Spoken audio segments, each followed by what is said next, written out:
Welcome to the deep dive.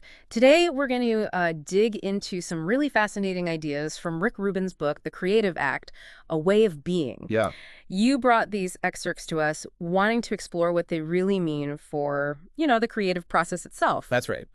So our mission now is kind of to unpack the most important insights in these pages, specifically tailored for you, getting to the heart of your questions about creating.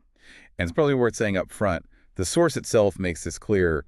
Rubin isn't laying these down as, like, hard facts. Right. They're more observations, thoughts, invitations, really. The book Yeah. encourages you to see what clicks, what sparks something familiar inside, and, let go of the rest. It's a very personal journey it invites us on. Okay.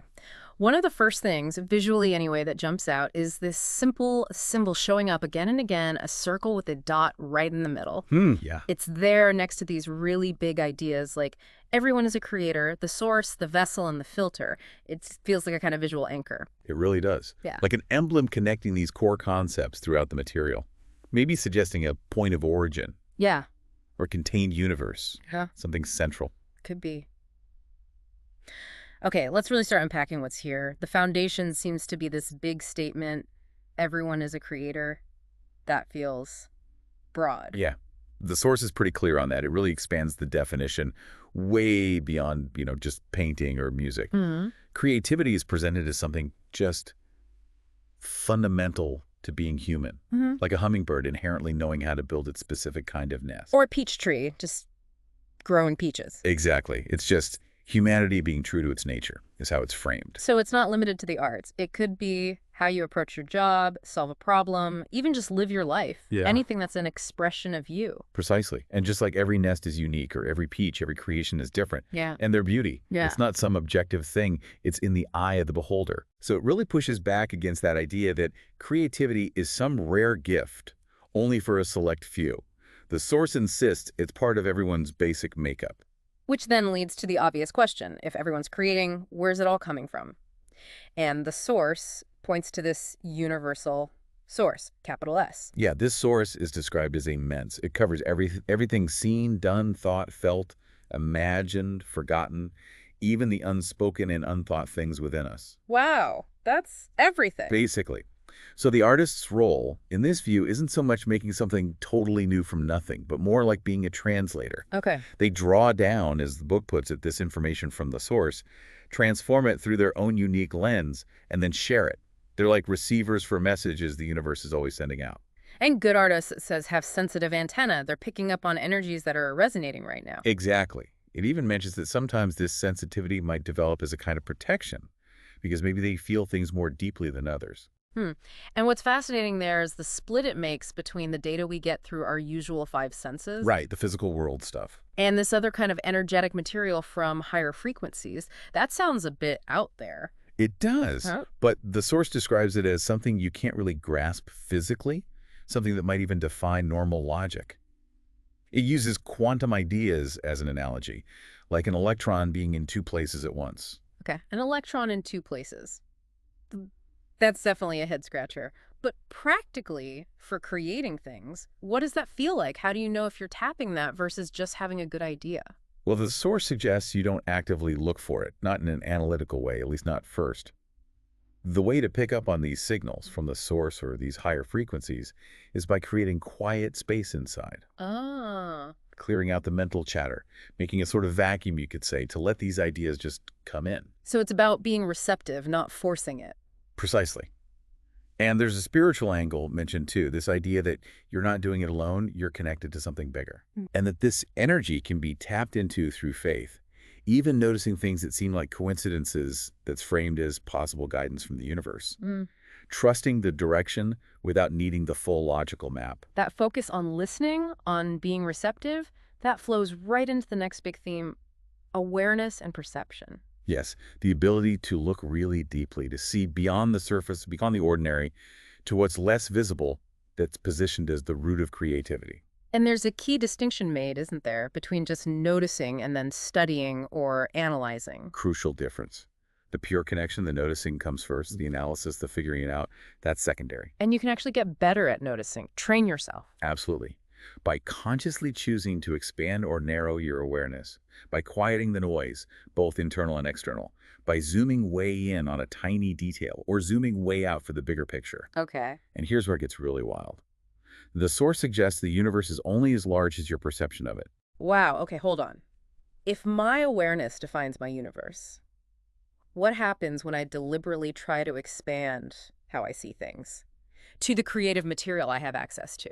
It means cultivating awareness literally expands the raw material available for your creations. Mm-hmm. And, maybe just as importantly, it expands the richness of the life you actually get to live.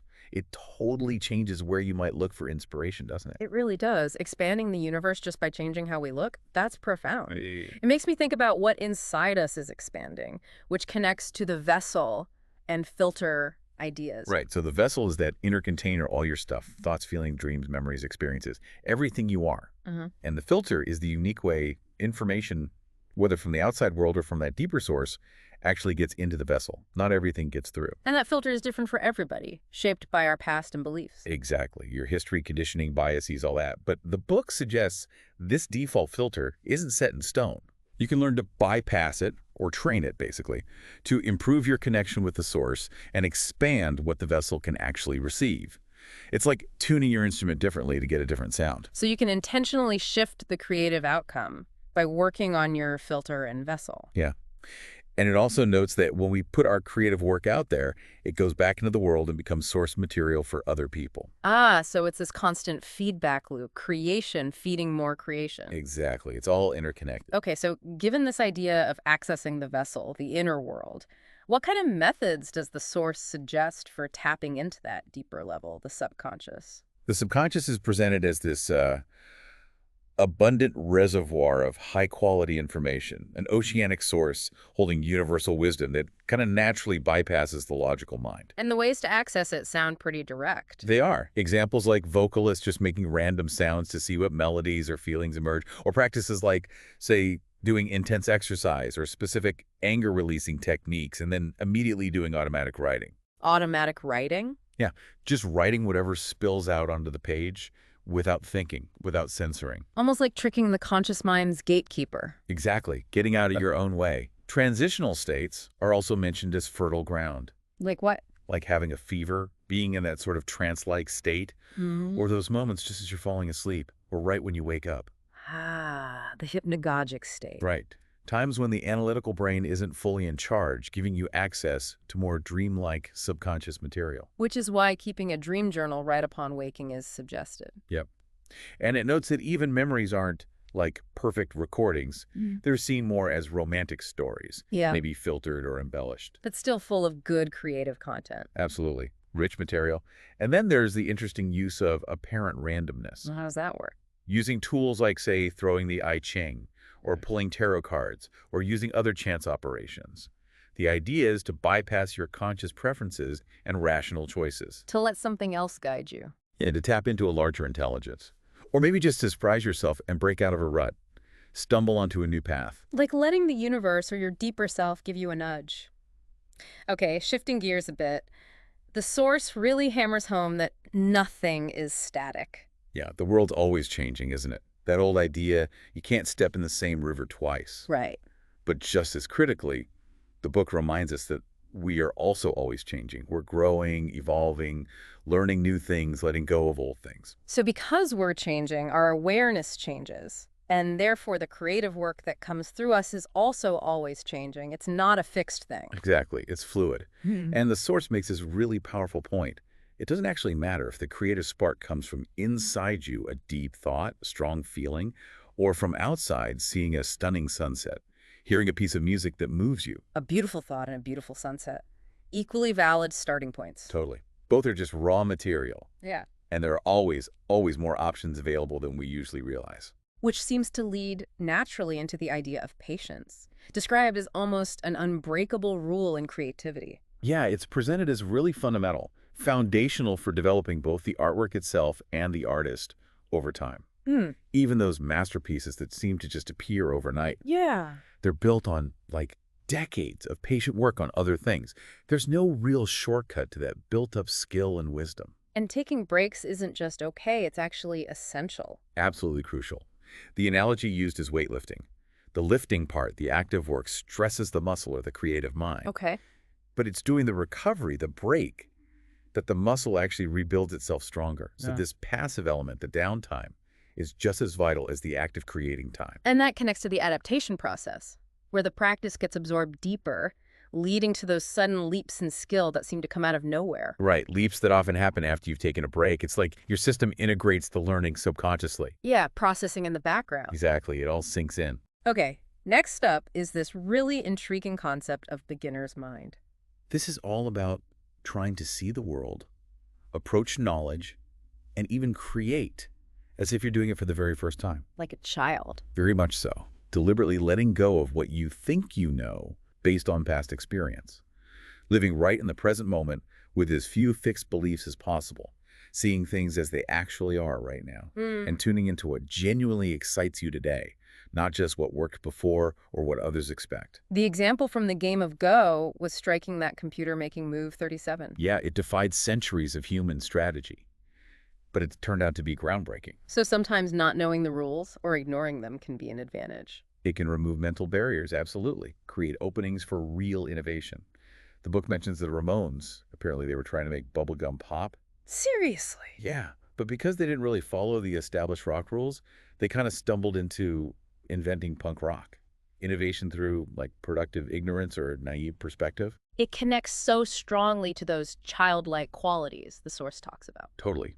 Being fully present, valuing play, being radically honest, moving freely between emotions, acting on instinct rather than learned behavior, like animals do. So the goal is to see the extraordinary hidden in the ordinary and share that vision. That's the core of it, finding that unique perspective and communicating it. That kind of freedom, the beginner's mind, it seems like it might clash with the idea of rules in art. The sources talk about those too, though. They do, but rules in art are framed differently than, say, scientific laws. They're more like guidelines, assumptions, maybe criteria you set. But there's still limitations. Fundamentally, yes, and the book argues they're meant to be tested. They're only useful if they actually help the work. And it pushes back against just aiming for the average, right? What the rules dictate. Yeah, it says the goal isn't to fit in, it's to find and amplify your differences, the things that don't fit neatly in the box. Genre expectations are a big one there. Classic example. They're rules that tempt you to conform, but the artists who make breakthroughs often ignore or transcend those boundaries. And it's not just about breaking external rules, but questioning your own habits. Yes, continually challenging your own process, your own assumptions, even if something worked great last time. The advice is basically, don't get religious about your way of working. Stay flexible. And there's even value in imposing rules on yourself sometimes. Temporary rules. Yeah, this is suggested, especially if you've already got an established way of doing things, deliberately adding constraints. Like what? Like, okay, for this project, I'll only use my non-dominant hand, or I'll write this whole album a cappella, or film it all on my phone. Ah, to force yourself out of your comfort zone. Exactly. Breaks your automatic patterns. It can reveal new skills or push you in totally unexpected creative directions. It's like setting yourself a specific puzzle to solve. Makes sense. Forces different thinking. What about external things, like the setting where you actually create? Oh yeah, surroundings definitely have an impact. The book suggests using your environment strategically. Oh, so? Well, maybe isolated places, a cabin, a monastery, even just a really quiet room might be better for deep introspection, for receiving those direct transmissions from the source we talked about. Okay. Whereas busy, public places might tune you more into the collective energy, what's happening out in the world. It depends on what you're trying to connect with. And you can tweak the context in other ways too, not just physical location. Definitely. The source lists several methods, like changing the stakes. Changing the stakes. Yeah, imagine this performance is the absolute last time you'll ever play this piece. That injects certain energy, right?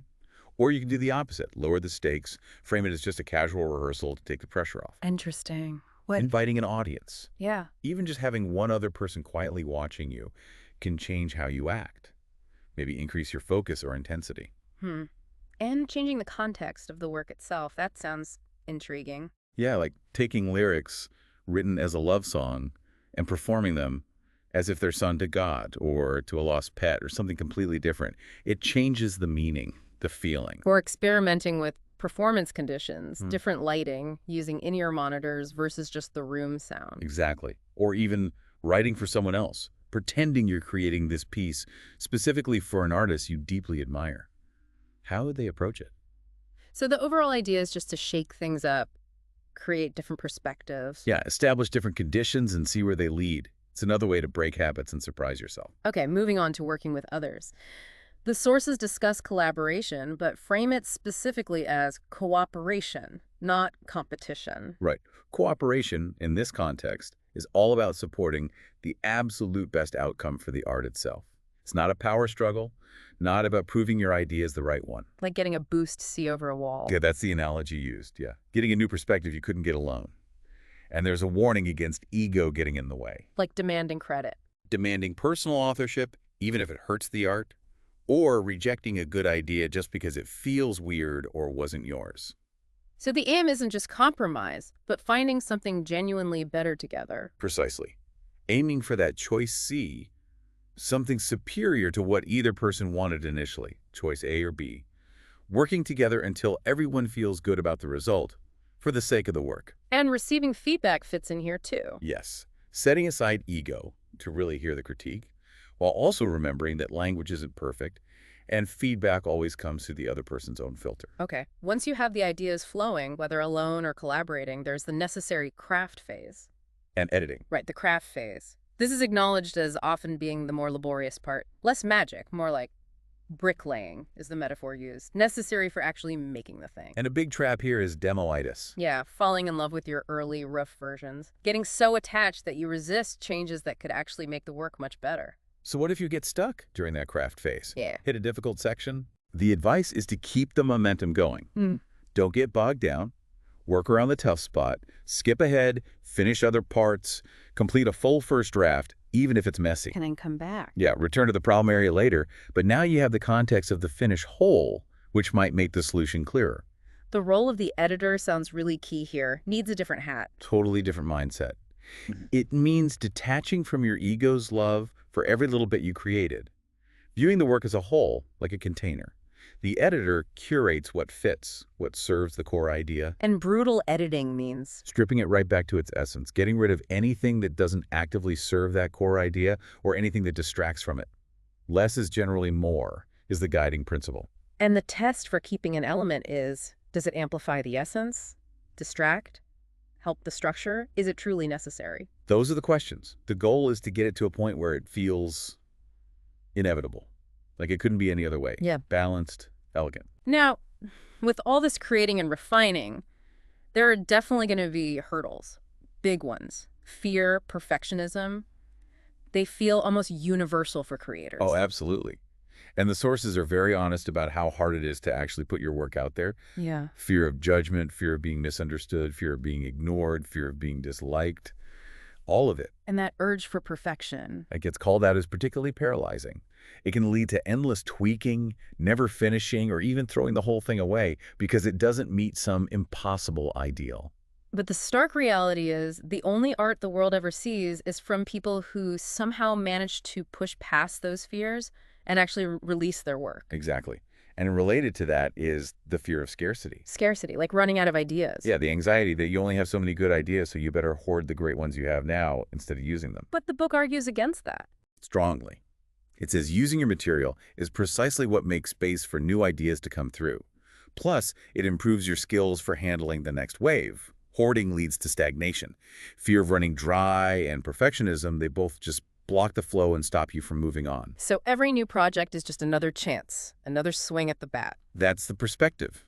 Another chance to communicate what's coming through you right now.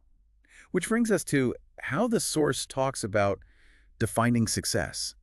And it really challenges the usual ways we think about success, doesn't it? It does. It flat out states that success has nothing to do with variables outside yourself. Right. Just moving forward, finishing the work, sharing it, starting something new that is presented as a core part of success. Popular success, like sales or fame, is called a poor barometer. A very poor barometer. Yeah. Because it depends on so many things you can't control. Timing, luck, marketing, the cultural mood, even, world events completely unrelated to your art's quality. So the advice is to protect your own definition of success. Yeah, figure out what success means for your process, your journey, and approach each new work like you have nothing to lose. And detaching from the outcome is key. Detaching from the attachment to a specific outcome, yes. That detachment is what allows the work to arrive in its truest form without being forced into what you think it should be. There's that phrase, connected detachment. How does that work? It's suggested as a way to navigate even difficult life experiences, loss, heartbreak, experiencing them, feeling them, but also observing them slightly, almost like watching a movie, seeing the character's challenge without getting completely drowned in the pain yourself. Observing your own experience from a slight distance, maybe to learn from it. Okay, let's talk about something a bit more mysterious, the energy in the work itself. Yeah, this is described as a kind of contagious vitality, an energy that doesn't come from the artist, but that the artist picks up from the work as it's being made. So the work has its own energy. Apparently, it's what pulls the artist forward. It has a palpable charge described like the feeling of static before a lightning storm. But the creative process isn't always buzzing with that energy, right? Sometimes it's just hard work. Oh, absolutely. Yeah. It acknowledges it's often a grind, that energy isn't always there or always accessible. So what if the energy drains away? If it starts feeling like a chore? That could be a sign. Maybe you took a wrong turn somewhere in the process, or maybe the initial idea, the seed, wasn't quite ready to grow yet. The skill is recognizing that feeling, knowing when to maybe back up and rethink, or perhaps just let that idea go for now and find a new seed, something that does feel exciting. So the main directive is follow the excitement. Pretty much. Because where there's genuine excitement, the book says that's where the energy and the light are. The best work is the work you are excited about. And then there are those peak moments, the ecstatic. Yes. What are those like? These are moments where you feel totally drawn in, magnetized by the work, a real rush of energy, like an answered prayer is how it's put. Okay. They're framed as confirmations that you're on the right track, moving towards some kind of deeper truth. These moments are called the heart of creativity. They're invigorating. They make all the effort feel worthwhile. And the sources say this ecstatic feeling can show up in different ways. Yeah, maybe as a kind of relaxed excitement where the right response just flows effortlessly from deep knowing. Or maybe as a total astonishment, a really powerful jolting emotion. Or sometimes it's more gentle, like closing your eyes, listening to music, and just being transported somewhere else. So tuning into those feelings, those physical and emotional responses, is how the work guides you. It seems so. Listening to that internal feedback, your body, your gut, that subtle pull towards one choice over another in the work itself. That kind of subtle listening, it also seems relevant to how we understand new things, which connects to the point of reference idea. Right. We understand things by comparing them, right? We need a point of reference. Yeah. The book applies this to experiencing new art. If an artist you like releases something totally different, totally unfamiliar, it might feel confusing or even bad at first because you have no context for it, no reference point in their previous work or your own experience. Okay. But you listen again, maybe several times, a new pattern starts to emerge.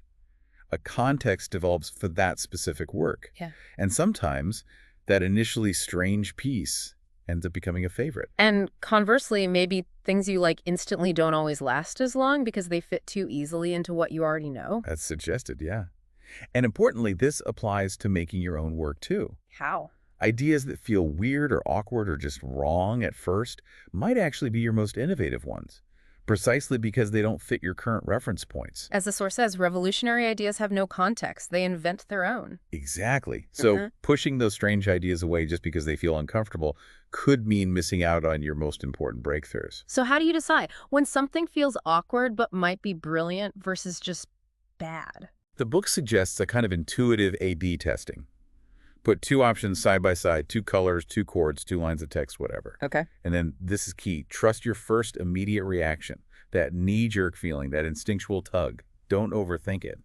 Quiet the analytical brain and just feel which option has that subtle pull, maybe towards that ecstatic feeling, even if you can't explain why yet. Trust the gut reaction over the logical analysis. Seems counterintuitive, but it ties back to accessing that deeper, non-rational source. Exactly. Okay, finally, let's touch on play and the cycle of regeneration. Yeah, there's this interesting paradox presented. Making art is deeply serious work, but it's also, at its heart, pure play. Connecting with the inner child again. Very much so. Experimenting, making messes, not being afraid to try things just to see what happens. And it comes back to that idea that the best ideas often pop up when you're relaxed, playing, free from pressure or rigid rules. Exactly. And like a kid who gets bored with one toy and just moves on to another, the book suggests applying that to your creative projects. If something loses its energy, if it feels like a drag, Don't force don't this. force it, maybe shift gears, find a new form of play, a different idea, maybe even a different medium for a while. Which leads into the final concept, ending to start anew. Regeneration. Right. Art, just like life, moves in cycles, Yeah. death and rebirth. Finishing one project isn't just an ending. It's what creates the space mentally, emotionally, practically for the next thing to start growing. So moving forward, just completing things and transitioning, that's as much a goal as making something great. It's presented that way, yeah. Yeah. Each finished piece is like a station on a longer journey, a Cool. chapter closing, allowing the next one to begin. It's about acknowledging that transition. Wow. This deep dive has really taken us through a lot, from these sources, from creativity being this universal thing inside everyone, Yeah, to the actual practices of listening deeply inside and out to connect with that source energy. we've definitely covered a lot. Embracing play, questioning our assumptions and rules, trusting those gut feelings, even when they seem odd. And the vital importance of actually finishing things, sharing them, so you can grow and let new beginnings happen. It really presents creativity less as a specific skill set and more as a fundamental way of being, a way to engage more deeply with the world and maybe tap into something much bigger than ourselves. It feels like a call to pay closer attention, listen more deeply, and trust the subtle guidance that might already be there. Yeah, that seems to be a core message. So as you, the listener, go forward with your own creative work, or maybe just navigate your daily life, here's a final thought drawn from these sources to consider. Sometimes the smallest seeds, the most seemingly insignificant insights or observations, are the very things that can unlock vast new worlds you hadn't even imagined. But hearing those subtle whispers, as the book might call them, often requires relaxing your effort, quieting that busy, logical mind. What whispers might you be missing in your own experience simply because you're trying too hard or maybe just thinking too loudly? Definitely something to listen for.